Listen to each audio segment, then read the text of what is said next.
Now inert electrodes.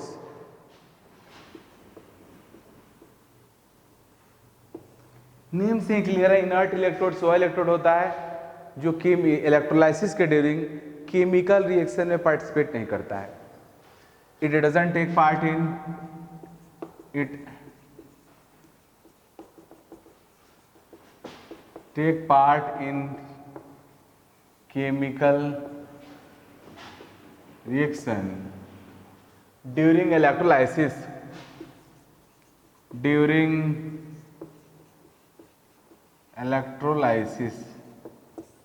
Right. Electrolysis के during participate नहीं करता है. अब पॉइंट यह है कि इनर्ट इलेक्ट्रोड होगा कौन. तो जितने भी नोबल मेटल्स हैं, जितने भी हेवियर मेटल्स है, लाइक प्लैटिनम है, इरिडियम है, ऑस्मियम है, वो सब के सब आपका इनर्ट इलेक्ट्रोड जैसा बिहेव कर सकता है. Right. Means noble metals as for example noble metals can behave as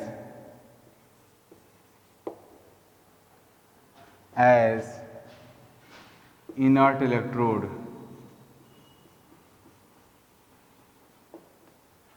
As for example, platinum, palladium, gold, osmium, iridium, etc.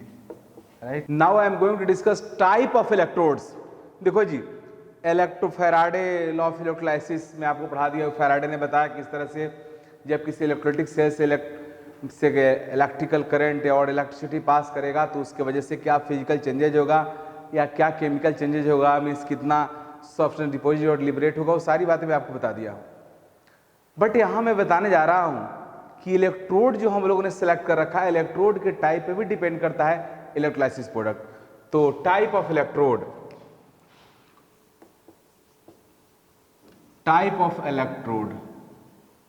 Electrode का टाइप. एक है एक्टिव इलेक्ट्रोड, दूसरा इनर्ट इलेक्ट्रोड्स.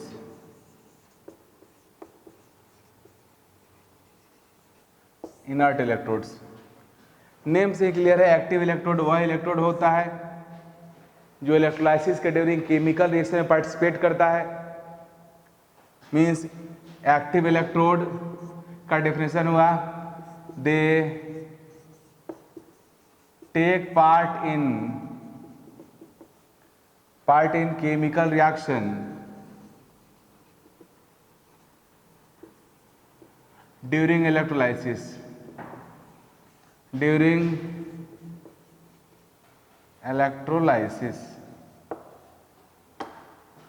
अब एक्टिव इलेक्ट्रोड का एग्जाम्पल क्या हो सकता है. मीन्स एक्टिव इलेक्ट्रोड नेम से क्लियर है, एक्टिव इलेक्ट्रोड वह इलेक्ट्रोड होता है जो इलेक्ट्रोलाइसिस के ड्यूरिंग केमिकल रिएक्शन में पार्टिसिपेट करता है.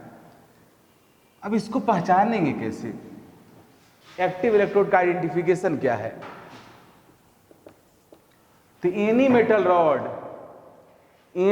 Rod present in its solution of its own ions, any metal rod present in solution of its own ions act as active electrode. Any metal rods present in solution of its own ions act as active electrode. किसी भी metal का rod जब अपने ही ions के solution में dipped रहता है तो वह एक्टिव इलेक्ट्रोड जैसा बिहेव करता है. For example zinc rod in ZnS4 solution. अगर आप जिंक रॉड को जिंक सल्फेट सॉल्यूशन में डाल देते हो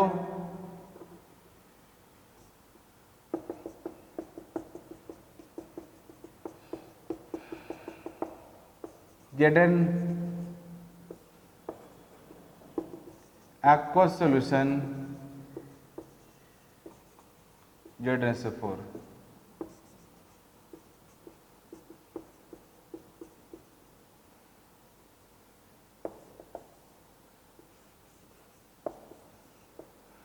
अब यही नहीं, copper rods in copper sulphate solution,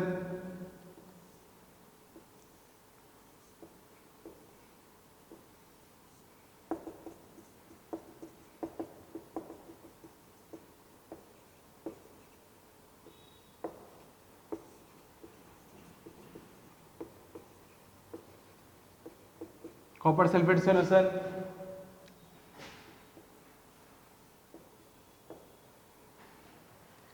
silver rod in silver nitrate solution,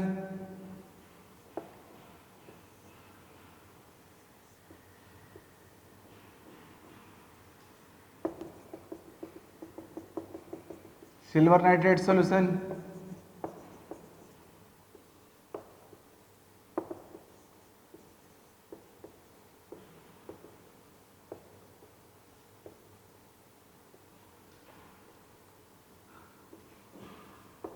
कोई भी मेटल रॉड अपने ही आयंस के सॉल्यूशन में जब प्रेजेंट होगा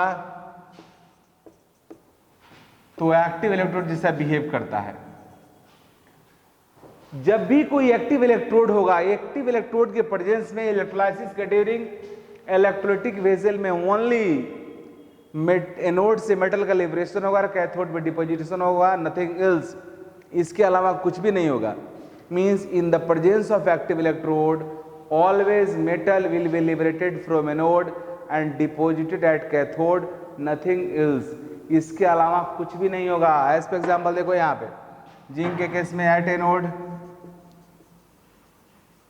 जिंक रॉड से जेडन मेटल निकलेगा, इलेक्ट्रॉन लूज करके सॉल्यूशन में डिजॉल्व हो जाएगा और इलेक्ट्रॉन एनोड से कैथोड पे चला जाएगा और at cathode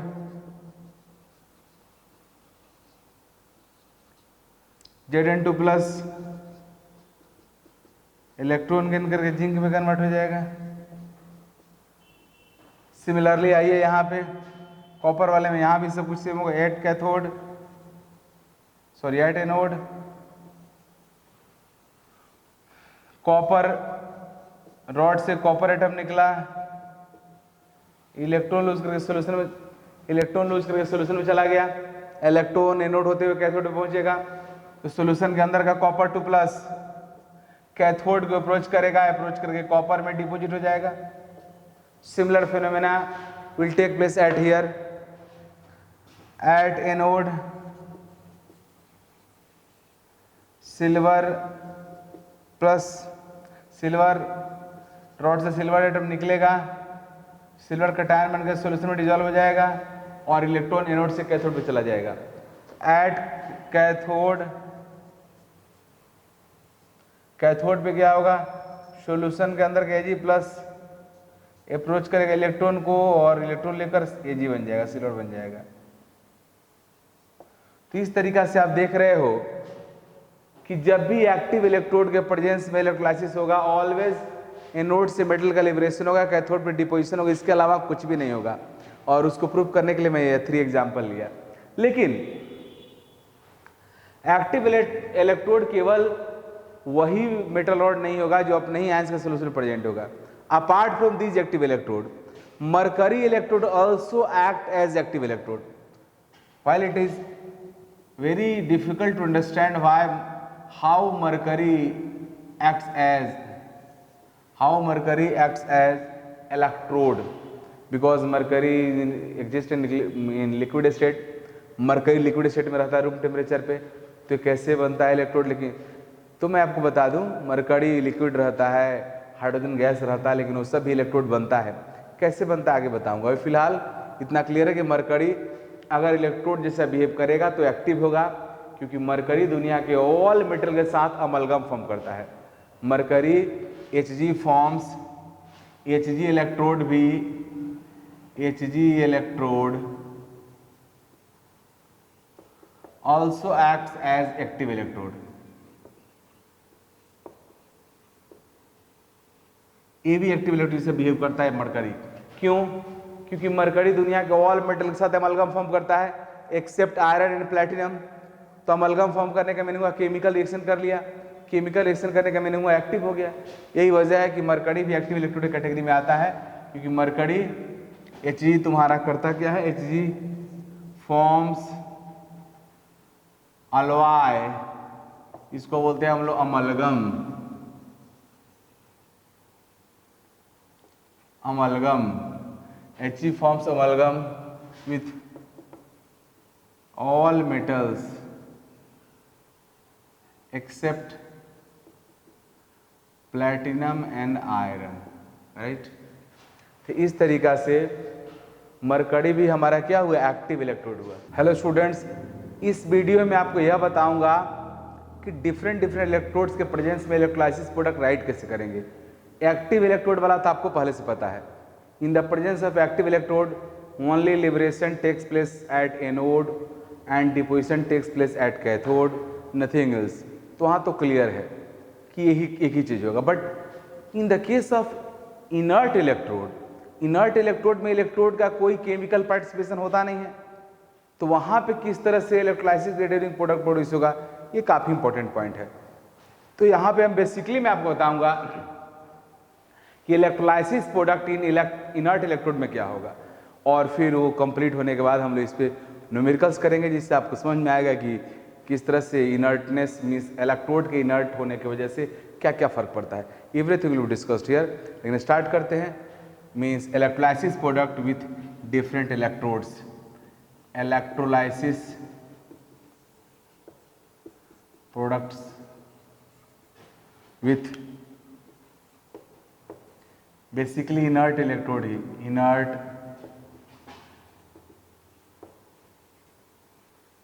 electrodes.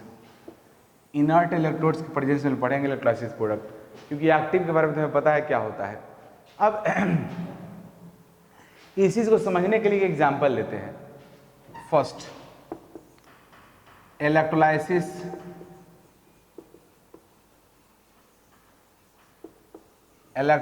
Of molten NaCl with PT electrodes। Platinum electrode से मोल्टेन NaCl का इलेक्ट्रोलाइसिस करना है। मोल्टेन का मीनिंग क्या हुआ जी, पिघला हुआ, नॉन एक्वस। इस बार सोडियम क्लोराइड वाटर में नहीं है, मोल्टेन है। इसका active means inert electrode PT के प्रेजेंस में इलेक्ट्रोलाइसिस प्रोडक्ट लिखना है, तो क्या होगा। तो देखिए जी, इलेक्ट्रोड आपका प्लैटिनम है, मीन्स इनर्ट है, ये कोई पार्टिसिपेशन नहीं करेगा, या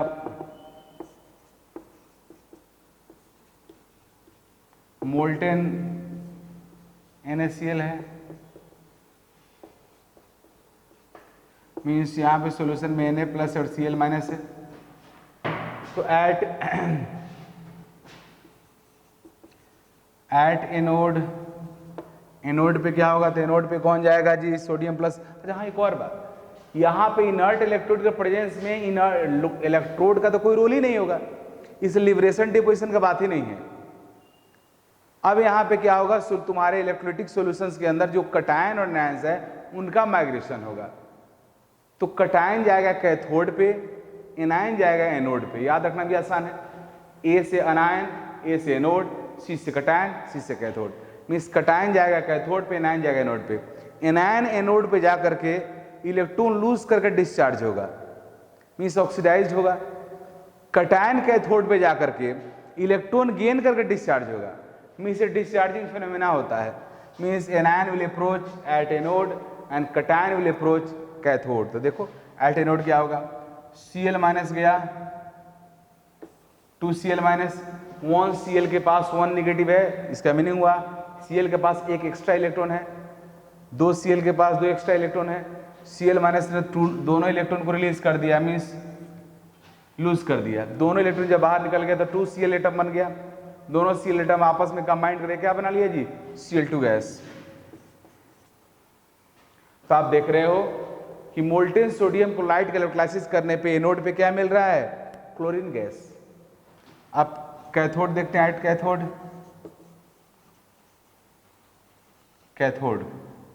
कैथोड पे कौन जाएगा, सोडियम प्लस।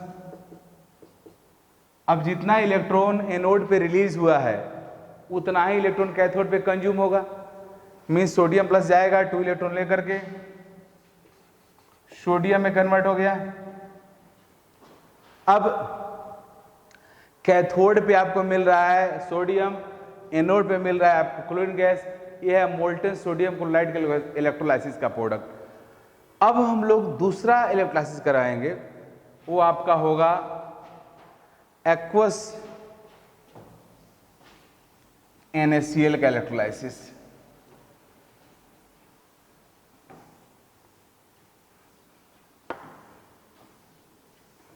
एक्वस NaCl का electrolysis, electrolysis of aqueous NaCl means NaCl जिसको हम लोग ब्राइन बोलते हैं, इसका तो क्या होगा?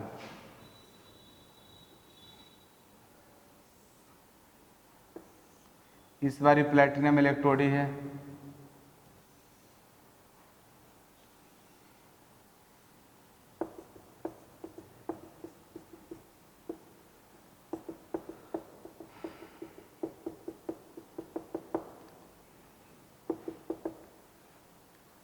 पीटी यहाँ पे है एक्वस NaCl। एक्वस NaCl का मीनिंग क्या हुआ? Na प्लस भी है, Cl माइनस भी है, H प्लस भी है, OH माइनस भी है, मीन्स वाटर भी है। तो वाटर के पास H प्लस OH माइनस दोनों रहता है। इसका मीनिंग हुआ कि इस बार आपके इलेक्ट्रोलाइटिक सेल में मोर than one cations and more than one anions है। एनायंस भी दो है, OH माइनस भी है, Cl माइनस भी है, कटायन भी दो है, H प्लस भी है, सोडियम प्लस भी है। तो इस केस में कैसे डिसाइड करोगे विच कटायन और anion will approach their respective electrodes and produce electrolysis product, कैसे पता करोगे? तो यहाँ पे आता है discharging tendency. When electrolytic vessel has more than one cations और anions, then their discharging tendency will decide electrolysis product. Discharging tendency value depends upon electrode potential, जिसको मैं आगे आपसे डिस्कस करूंगा। Discharging tendency depends upon electrode potential and following is the order of discharging tendency. देखो यहाँ पे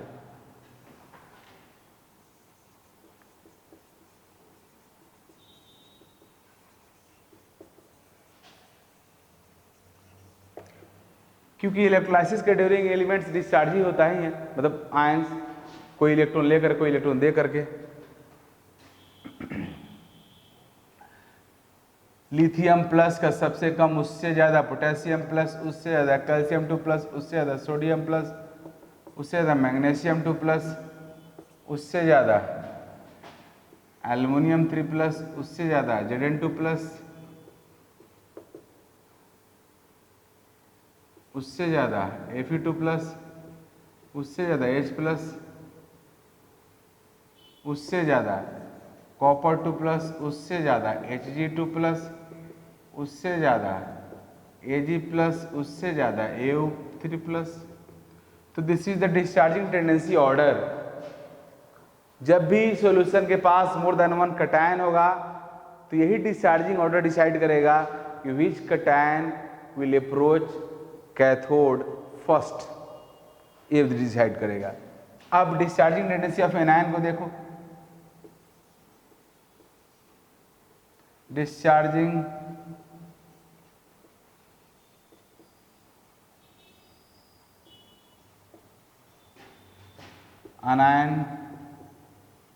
अनायन सबसे कम sulphate anion का होगा, उससे ज़्यादा नाइट्रेट एनायन, उससे ज़्यादा OH माइनस, उससे ज़्यादा Cl minus, sorry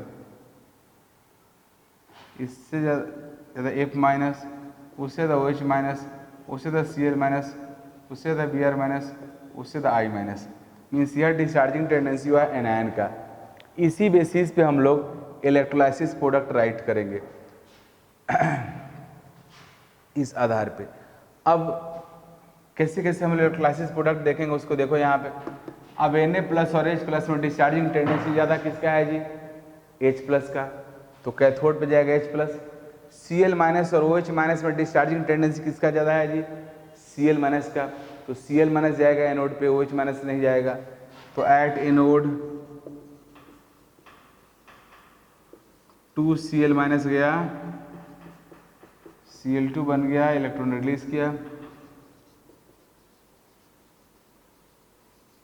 at cathode, cathode पे जाएगा H प्लस, 2H प्लस गया, इलेक्ट्रॉन लिया और क्या बन गया H2 गैस। तो इस तरीका से आप देख रहे हो कि ब्राइन का means aqueous sodium chloride solution के इलेक्ट्रोलाइसिस कराने पे एनोड पे मिलता है क्लोरीन गैस, कैथोड पे मिलता है हाइड्रोजन गैस। बट एक्चुअल में क्या फिर सोडियम के साथ क्या हुआ वो भी मैं बताऊंगा। देखो जी, ये तो मैं आपको बता दिया कि एक्वस सोडियम क्लोराइड के इलेक्ट्रोलाइसिस करोगे तो एनोड पे जाएगा Cl minus, chlorine gas produce होगा, कैथोड पे जाएगा आपका H प्लस, तो हाइड्रोजन गैस प्रोड्यूस होगा। बट सोडियम प्लस का क्या हुआ, ये सब बात समझने वाली है। तो यहाँ मेरी बात ध्यान से देखो, ये हम यहाँ पे मैं H प्लस को कैथोड में भेजा हूँ, पर ट्रूथ यह है कि एक्वस सॉल्यूशन में वाटर में H प्लस का कंसंट्रेशन बहुत बहुत कम होता है। यू नो न्यूट्रल वाटर जो आपका रहता है, वाटर तो न्यूट्रल ही होता है लेकिन वाटर के अंदर H प्लस का कंसंट्रेशन रूम टेम्परेचर पे 10⁻⁻⁷ रहता है, जो बहुत बहुत कम हुआ। वाटर में H प्लस का कंसंट्रेशन रूम टेम्परेचर पे 10⁻⁷ रहता है, जो बहुत बहुत कम हुआ। इसलिए इलेक्ट्रोड पे H प्लस को भेजना बहुत ज़्यादा सही नहीं है। हालांकि ये प्रॉपर वे में आसान लगता है, ही हम लोग करते हैं, बट एक्चुअल में वाटर ही जाता है, एक्वस सॉल्यूशन का वाटर खुद ब खुद चला जाता है एनोड कैथोड पे और जाके इलेक्ट्रॉन देता है। मीन्स ये जो मैं यहाँ पे लिखा हूँ at cathode 2H plus aqueous 2 electron लेकर के हाइड्रोजन गैस में कन्वर्ट हुआ, इसको ऐसे भी लिखा जा सकता है और आई थिंक वो ज़्यादा बेटर होगा। Cathode at cathode water approach करता है, इलेक्ट्रॉन लिया,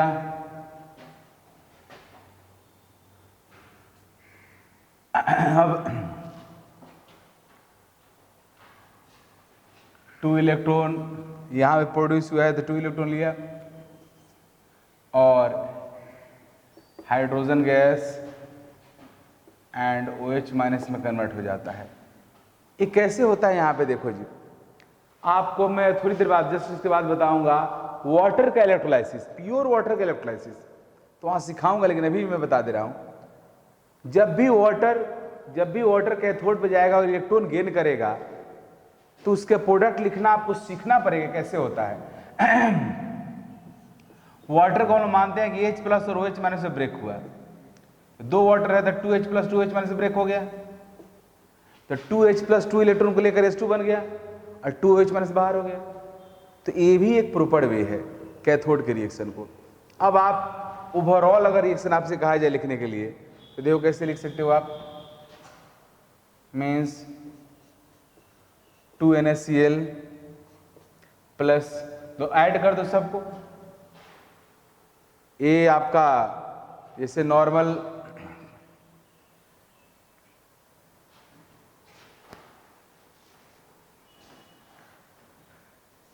NaCl को जैसे वाटर में डालोगे 2Na plus aqueous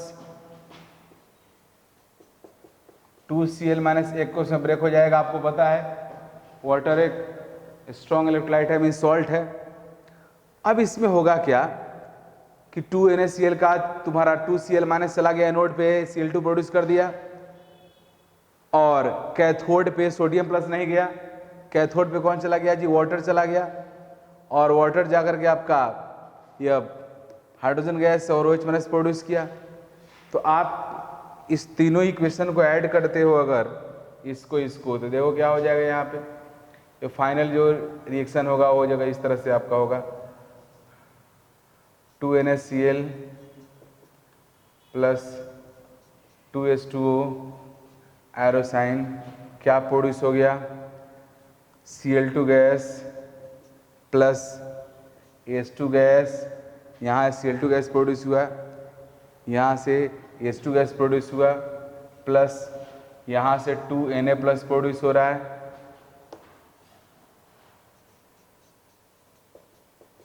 plus 2OH minus. इस तरीका से सोडियम एक्वस सोडियम क्लोराइड का जब आप हाइड्रोलाइसिस कराओगे, मीन्स इलेक्ट्रोलाइसिस करोगे, तो प्रोडक्ट के तौर पे Cl2 मिलेगा, हाइड्रोजन गैस मिलेगा, सोडियम प्लस OH माइनस मिलेगा।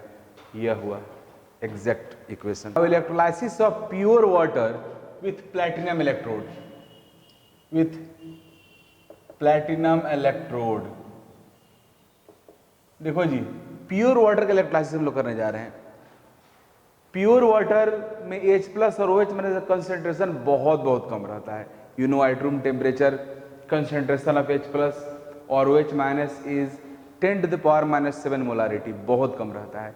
इसलिए प्योर वाटर का जब आप इलेक्ट्रोलाइसिस करोगे तो वाटर ही जाएगा कैथोड पे भी, वाटर ही जाएगा एनोड पे भी। मीन्स एनोड और कैथोड दोनों को अप्रोच वाटर करेगा। लेकिन अगर मान लो कोई आपने एसिडिक वाटर ले लिया तो उसमें H प्लस कंसिडरेबल हो जाएगा, तो एनोड पे कैथोड पे H प्लस जाएगा। अगर आपने बेसिक वाटर ले लिया तो OH माइनस का कंसिडरेशन बढ़ जाएगा, तो फिर कैथोड पे एनोड पे आपका OH माइनस जाएगा। बट प्योर वाटर के केस में आपका एनोड हो या कैथोड हो, दोनों जगह वाटर जाएगा। तो यहां आपको सीखना पड़ेगा कैसे लिखते हैं। एट एनोड, एनोड पे इलेक्ट्रॉन रिलीज करता है आपका वाटर, तो एनोड पे जब वाटर जाएगा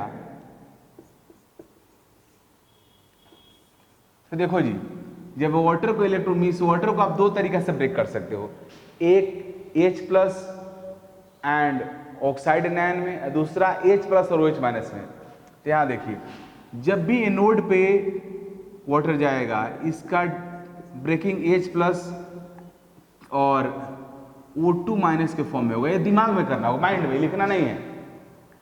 water 2H plus and oxide anion, means oxygen पे 2 निगेटिव है और हाइड्रोजन पे 1 पॉजिटिव है, 2 वाटर 2 पॉजिटिव। अब जब इलेक्ट्रॉन लूज करेगा तो H प्लस ऐसे ही रह जाएगा। ये जो ऑक्साइड एनायन है यह इलेक्ट्रॉन रिलीज करके अपने आप को ऑक्सीजन गैस बना लेगा। तो यहाँ पे 1 ऑक्सीजन है, तो 1 ऑक्सीजन से कितना O2 बनेगा जी, हाफ। 1 ऑक्सीजन पे कितना निगेटिव, 2 निगेटिव। ऑक्सीजन गैस पे कितना ऑक्सीडेशन नंबर 0। इसका मीनिंग हुआ कि वो हाफ मोल O2 जब फॉर्म होगा तो 2 इलेक्ट्रॉन्स बाहर निकलेगा। मीन्स हाफ O2 फॉर्म होगा तो 2 इलेक्ट्रॉन्स बाहर निकलेगा। मीन्स 1 ऑक्सीजन जब O2 में कन्वर्ट होगा तो 2 निगेटिव चार्ज रिलीज करेगा, मीन्स 2 इलेक्ट्रॉन बाहर निकालेगा। और वाटर जब O2 में कन्वर्ट होगा तो साथ में H प्लस ही बाहर निकलेगा, जो देख रहे हो ना यहाँ पे। तो इस चीज को आपको सीखना होगा, you have to learn it. खुद से नहीं कर सकते हो, हाँ, एक बार समझ जाओगे तो फिर कहीं कर सकते हो। अब ऐड कैथोड, कैथोड पे जब वाटर जाएगा तो इलेक्ट्रॉन गेन करेगा।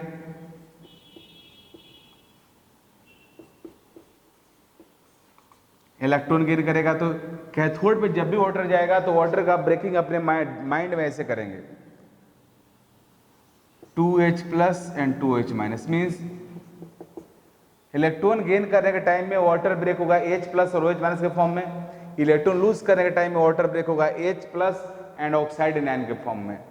तो H प्लस हो तो 2 वाटर है तो 2H plus and 2H minus. 2H plus 2 electron को लेकर के H2 बन जाएगा और साथ में प्रोड्यूस हो जाएगा आपका 2OH माइनस। तो these are the products of electrolysis of water at anode and cathode. Means during electrolysis of water you will get oxygen gas at anode and hydrogen gas at cathode. अब इसको overall पूरे electrolysis का overall अगर आप reaction को करो, दोनों को ऐड कर दो तो 1 water 2 water 3 water, arrow sign electron में तो कैंसिल हो गया, half O2 plus H2 plus 2H plus 2H minus 2H2O हो गया। तो उधर 2H2O है, इधर 3H2O है, 2H2 इधर आ जाएगा तो 1H2 हो जाएगा। Means H2O is arrow sign half O2 plus H2। यह फाइनल रिएक्शन है वाटर के इलेक्ट्रोलाइसिस का। मीन्स वाटर का जब इलेक्ट्रोलाइसिस करोगे तो आपको हाइड्रोजन गैस और क्या मिलेगा जी, ऑक्सीजन गैस। तो यह तरीका है लिखने का और समझने का, ये समझना बेहद ज़रूरी है। अब मैं बताऊंगा electrolysis of acidic water. Electrolysis of aqueous CuSO4 solution. देखो जी, एक्वस CuSO4 सॉल्यूशन का मीनिंग हुआ कि कॉपर 2+ भी होगा, सल्फेट भी होगा, H+ भी होगा, OH- भी होगा। ये वाटर है यहाँ पे। तो यहाँ पे PT इलेक्ट्रोड से with PT electrodes at anode पे कौन जाएगा जी? H+ और कॉपर 2+ में डिस्चार्जिंग टेंडेंसी ज़्यादा किसका होता है? तुम्हारे कॉपर 2+ का, क्योंकि H+ के भी आगे कॉपर 2+ है। जो डिस्चार्जिंग टेंडेंसी का मैं लिस्ट लिखा हूँ उसमें कॉपर 2 से पहले H+ लिख लेना। मीन्स इस तरह से होना चाहिए, लगता है छूट गया है, देख लेना। लिथियम प्लस से ज़्यादा पोटासियम प्लस, उससे ज़्यादा कैल्शियम 2+, सोडियम प्लस, फिर इससे ज़्यादा मैग्नीशियम 2+, इससे ज़्यादा एल्युमिनियम 2+, एल्युमिनियम 3+, इससे ज़्यादा Zn2+, इससे ज़्यादा Fe2+, इससे ज़्यादा H+, उससे ज़्यादा कॉपर 2+, उससे ज़्यादा Ag2+, उससे ज़्यादा सिल्वर Ag+। मीन्स H+ आपका कॉपर 2+ से पहले रहेगा।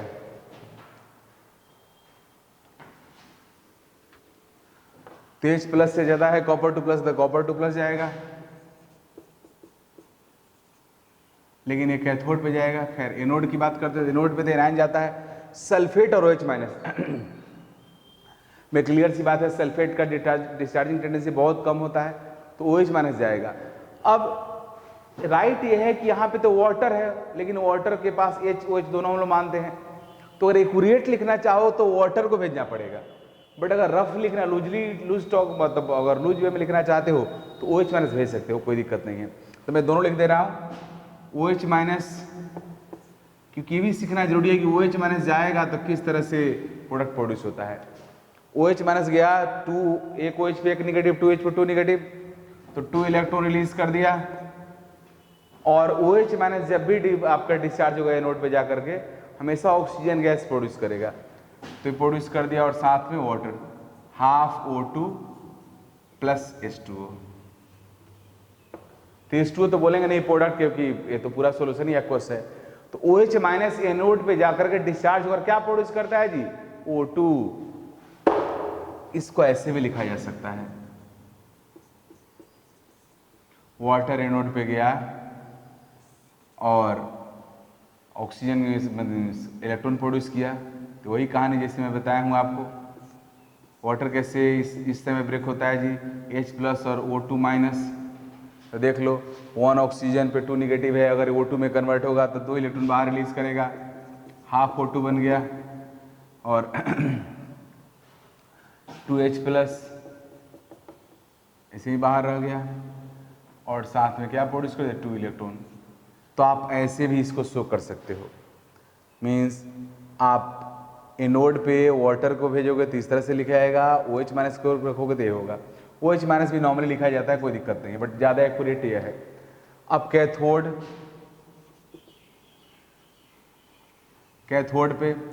डेफिनेटली कॉपर 2+ जाएगा। कॉपर 2+ का डिस्चार्जिंग टेंडेंसी H+ से ज़्यादा होता है, 2 इलेक्ट्रॉन लेकर के कॉपर बनकर डिपॉजिट हो जाएगा। देखो जी, हम लोग H2SO4 सोल्यूशन का प्लैटिनम इलेक्ट्रोड से इलेक्ट्रोलाइसिस कर रहे हैं, तो क्या होगा?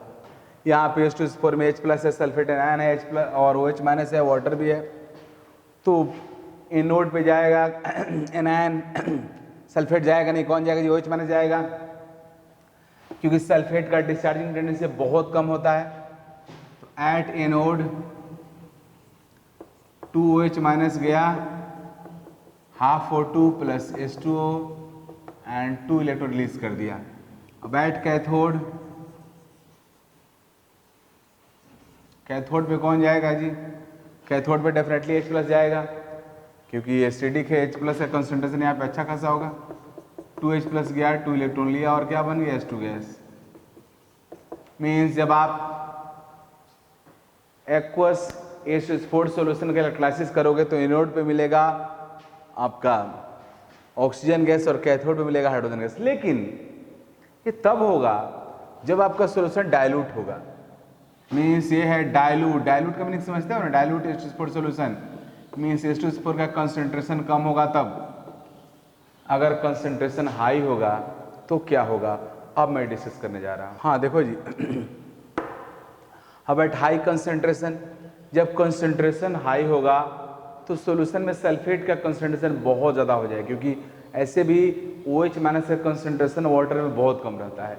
इसलिए कंसंट्रेशन जैसे ही सॉल्यूशन का आपका हाई होगा, मीन जैसे ही आप कंक H2SO4 सॉल्यूशन लोगे, वैसे ही OH माइनस की जगह पे सल्फेट एनायन जाएगा। कहाँ पे, एनोड के पास। ये राइट है कि सल्फेट एनायन का डिस्चार्जिंग टेंडेंसी कम है, लेकिन ये भी राइट है कि सल्फेट एनायन का नंबर इतना ज़्यादा है कंसंट्रेशन बढ़ने से कि वही अप्रोच करता है एनोड को। सल्फेट एनायन जाकर क्या करेगा, तो सल्फेट एनायन जाकर के टेट्रा पेरोक्सोऑक्सिलेट में कन्वर्ट हो जाता है और 2 इलेक्ट्रॉन रिलीज करता है। यहाँ पे एक चीज़ मैं बताना चाहूँगा, सल्फेट में भी सल्फर का ऑक्सीडेशन और +6 है सल्फेट, और ये जो आप देख रहे हो पेरोक्सो डाइसल्फेट है, यह परऑक्सो डाइसल्फेट, इसमें भी सल्फर का ऑक्सीडेशन नंबर +6 है। तो फिर इलेक्ट्रॉन प्रोड्यूस कैसे हुआ, तो दरअसल होता यह है कि सल्फेट का चारों ऑक्सीजन ऑक्साइड है, लेकिन पेरोक्सो सल्फेट का 2 ऑक्सीजन पेरोक्साइड है।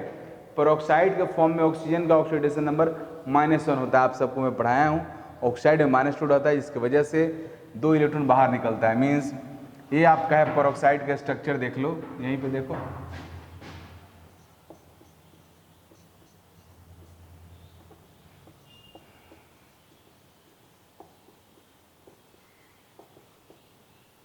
देख रहे हो, ये दोनों ऑक्सीजन क्या हो गया, पेरोक्साइड हो गया। लेकिन सल्फेट में तो चारों ऑक्साइड है, मीन्स ईच ऑक्सीजन का ऑक्सीडेशन -2 है, तो -2 से 2 का हो गया -1, तो 2 इलेक्ट्रॉन बाहर निकल गया, ये दोनों बाहर निकलता है। और कैथोड पे तो यही हाइड्रोजन गैस ही प्रोड्यूस होगा। तो इस तरीके से हाई कंसंट्रेशन अगर रखोगे तो H2SO4 का जो इलेक्ट्रोलाइसिस प्रोडक्ट होगा वो हाइड्रोजन गैस होगा, और उसके बाद होगा पेरोक्सो डाइसल्फेट। देखो जी H2SO4 का इलेक्ट्रोलाइसिस हाई करंट डेंसिटी और लो करंट डेंसिटी के अकॉर्डिंग भी होता है, और उस केस में प्रोडक्ट थोड़ा सा चेंज होता है। Normal current density means normal current, तो उस केस में है कि सॉल्यूशन आपका डाइल्यूट है, कुछ नहीं कहा जा रहा है, तो एनोड पे जाएगा आपका OH माइनस, कैथोड पे जाएगा H+, और प्रोडक्ट आपका इस तरह से होगा, hydrogen gas oxygen gas produce होगा। लेकिन अगर हाई करंट डेंसिटी है तो उस केस में H2SO4 आपका ब्रेक होता है इस तरह से, H+ एंड HSO4-, एनोड पे जाएगा HSO4-, यहाँ भी इसका 2 मोलिक्यूल गया, 2 इलेक्ट्रॉन रिलीज किया, क्योंकि यहाँ भी सल्फर, यहाँ भी ऑक्सीजन ऑक्साइड के फॉर्म में है, लेकिन यह पेरोक्सो डाइसल्फ्यूरिक एसिड है, इस फॉर्म में जाता ही 2 ऑक्सीजन आपका पेरोक्साइड हो जाता है। यह पेरोक्सो डाइसल्फ्यूरिक एसिड, फिर 2 इलेक्ट्रॉन रिलीज किया, क्योंकि यहाँ पे चारों ऑक्सीजन ऑक्साइड है, यहाँ पे 2 ऑक्सीजन पेरोक्साइड है, इसलिए 2 इलेक्ट्रॉन बाहर निकला। अब कैथोड पे H+ जाएगा, हाइड्रोजन गैस प्रोड्यूस हो गया। मीन्स आपके एनोड पे प्रोड्यूस हुआ पेरोक्सो डाइसल्फ्यूरिक एसिड, लेकिन ये पेरोक्सो डाइसल्फ्यूरिक एसिड बहुत स्टेबल नहीं होता है, ये वाटर से रिएक्शन करके H2SO4 और पेरोक्सो मोनोसल्फ्यूरिक एसिड में कन्वर्ट हो जाता है। ये पेरोक्सो मोनोसल्फ्यूरिक एसिड भी बहुत स्टेबल नहीं होता है, इसलिए फिर ये वाटर से रिएक्शन करके H2SO4 एंड H2O2 में कन्वर्ट हो जाता है। तो अगर आपके एग्जाम में आता है कि H2SO4 कंक H2SO4 का इलेक्ट्रोलाइसिस कराने से क्या प्रोडक्ट फॉर्म होगा, तो पेरोक्सो डाइसल्फेट आता है, वो भी करेक्ट है, पेरोक्सो डाइसल्फ्यूरिक एसिड वो भी करेक्ट है, साथ में H2O2 अगर आता है वो भी करेक्ट है, क्योंकि फाइनली H2O2 ही प्रोड्यूस होता है। मीन जिस तरह से कंक H2SO4 का इलेक्ट्रोलाइसिस होता है, उसी टाइप का हाई करंट डेंसिटी वाला का होता है, दोनों एक ही पैटर्न का है। अब मैं आपको बताने जा रहा हूं कि एक simple silver nitrate, aqueous solution silver nitrate का अगर प्लैटिनम से करोगे तो क्या प्रोडक्ट होगा, और सिल्वर इलेक्ट्रोड से करोगे तो क्या होगा। देखो जी, इलेक्ट्रोलाइसिस ऑफ AgNO3 हम लोग कर रहे हैं, मीन्स AgNO3 का इलेक्ट्रोलाइसिस हो रहा है। एक केस में मैं ले रहा हूं सिल्वर इलेक्ट्रोड के प्रेजेंस में AgNO3 का इलेक्ट्रोलाइसिस कर रहे हैं हम लोग। AgNO3 aqueous Ag electrode. दूसरा है प्लैटिनम इलेक्ट्रोड, PT इलेक्ट्रोड।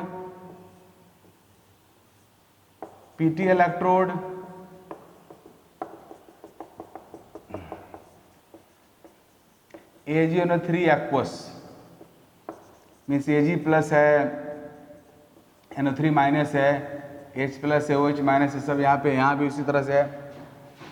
तो दोनों केस में प्रोडक्ट में क्या फर्क आएगा। तो देखो जी, मैं पहले ही बता रखा हूं, कोई भी मेटल रॉड अपने ही आयंस के सोल्यूशन में अगर डिप्ड है तो वह एक्टिव इलेक्ट्रोड बन गया, और एक्टिव इलेक्ट्रोड के प्रेजेंस में एनोड से मेटल का लिबरेशन होगा, कैथोड में डिपोजिशन होगा, इसके अलावा कुछ नहीं होगा। यहां पे क्या होगा जी, एट एनोड से आपका सिल्वर मेटल निकलेगा, सिल्वर प्लस में कन्वर्ट होकर सॉल्यूशन में डिजॉल्व होगा। एट कैथोड पे Ag प्लस कैथोड के अप्रोच करेगा और Ag में कन्वर्ट हो जाएगा। मीन्स यहां से सिल्वर निकला, वहां डिपॉजिट हुआ और कुछ भी नहीं होगा, दूसरा कोई चीज नहीं होगा। लेकिन यहां आइए, एट एनोड, अब NO3 माइनस OH माइनस दोनों है, तो कौन जाएगा, तो OH माइनस जाएगा, क्योंकि डिस्चार्जिंग टेंडेंसी OH माइनस की ज्यादा है। तो OH माइनस गया, OH माइनस जाकर क्या करता है जी, ऑक्सीजन गैस प्रोड्यूस करता है। तो हाफ O2 प्रोड्यूस हो गया, साथ में वाटर और +2 इलेक्ट्रॉन। ये सब एकदम क्लियर याद रहना चाहिए हम लोगों को, फटाफट इसको लिखना रहता है। अब कैथोड पे कौन जाएगा, तो एट कैथोड H प्लस और Ag प्लस, तो डेफिनेटली तुम्हारा Ag प्लस का डिस्चार्जिंग टेंडेंसी H प्लस से ज़्यादा होता है, तो Ag प्लस जाएगा। 2 इलेक्ट्रॉन प्रोड्यूस हो रहा है, तो 2 इलेक्ट्रॉन कंज्यूम भी होना चाहिए, इसलिए 1 Ag ना लेकर हम लोग क्या लेंगे जी, 2 Ag लेंगे। 2 Ag 2 इलेक्ट्रॉन, तो बन गया 2 Ag। मीन्स आप देख रहे हो कि सिल्वर AgNO3 एक्वस सोल्यूशन का जब इलेक्ट्रोलाइसिस करोगे प्लैटिनम से, तो एनोड पे मिलेगा ऑक्सीजन गैस, कैथोड में मिलेगा सिल्वर। इस तरह से इलेक्ट्रोलाइसिस हुआ। अब इस पे बहुत इंपॉर्टेंट क्वेश्चन है जो हम लोग करने जा रहे हैं, जिससे जितना भी डिस्कशन हुआ है वो कॉन्सेप्ट पर क्लियर हो जाएगा। देखो, ये क्वेश्चन IIT का पैराग्राफ क्वेश्चन है। क्वेश्चन का मैं डेटा डायरेक्ट दे रहा हूँ। क्वेश्चन बोला है कि 4 मोलर एक्वस सोल्यूशन है सोडियम क्लोराइड का, मीन्स इसका मोलारिटी 4 है। इस सोल्यूशन के मीन्स 500 मिलीलीटर को लिया गया, 4 मोलर सोडियम क्लोराइड सोल्यूशन के हाफ लीटर लिया गया, मीन्स 500 मिलीलीटर लिया गया। 500 millilitre of this solution is electrolysed.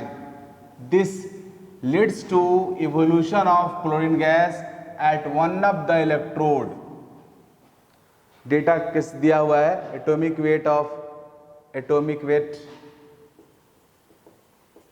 Mercury 200, 1 faraday is equal to 96500 coulomb.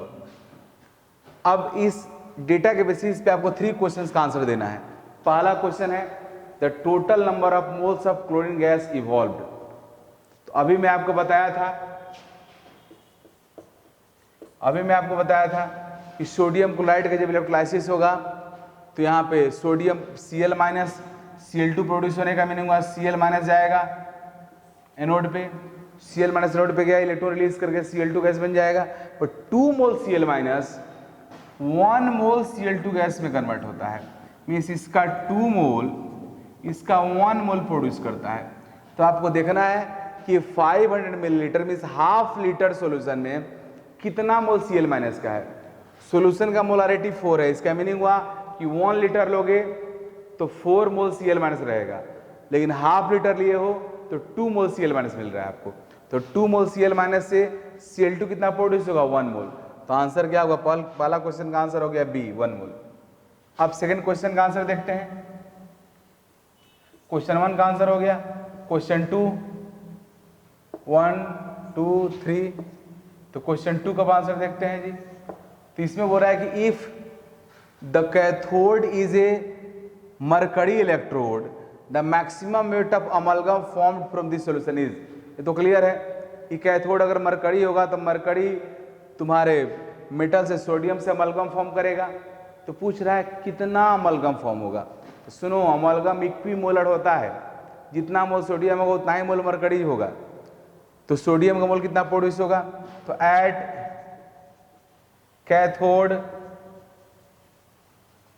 Cathode पे तुम्हारा सोडियम प्लस गया, 2 इलेक्ट्रॉन अगर Cl माइनस रिलीज किया तो 2 इलेक्ट्रॉन सोडियम प्लस एब्जॉर्ब करेगा। 2 सोडियम हो गया, मीन्स 2 मोल सोडियम प्लस 2 मोल सोडियम में कन्वर्ट हो गया। अब यहां पे देखो जी, चूंकि मरकरी है, अमलगम फॉर्म हो रहा है, तो पक्का सोडियम कैथोड पे जाएगा तभी अमलगम फॉर्म होगा। अब 2 मोल सोडियम 2 मोल मरकरी से कंबाइन करके अमलगम फॉर्म करेगा। 2 ऐसे अमलगम 2 NH अमलगम फॉर्म होगा। अब 2 मोल सोडियम का मास हो गया 46 और 2 मोल मरकरी का मास हो गया 400, क्योंकि एटॉमिक मास 200 है। तो टोटल कितना हो जाएगा जी, 446। आंसर क्या होगा, डी होगा। अब हम लोग तीसरा क्वेश्चन का आंसर देखते हैं। थर्ड क्वेश्चन बोले the total charge in Coulomb's required for complete electrolysis. तो कितना हो रहा है जी, 2 फैराडे। ये 2 फैराडे रिलीज कर रहा है, 2 फैराडे कंज्यूम हो रहा है। तो 2 फैराडे का मीनिंग हुआ 96500 इंटू 2, इसको 2 से मल्टीप्लाई करोगे तो ये हो जाएगा 193000। तो आंसर इसका डी हुआ। इस तरह से इस पे क्वेश्चन है, फिर आगे हम लोग और भी क्वेश्चंस करेंगे इस पे।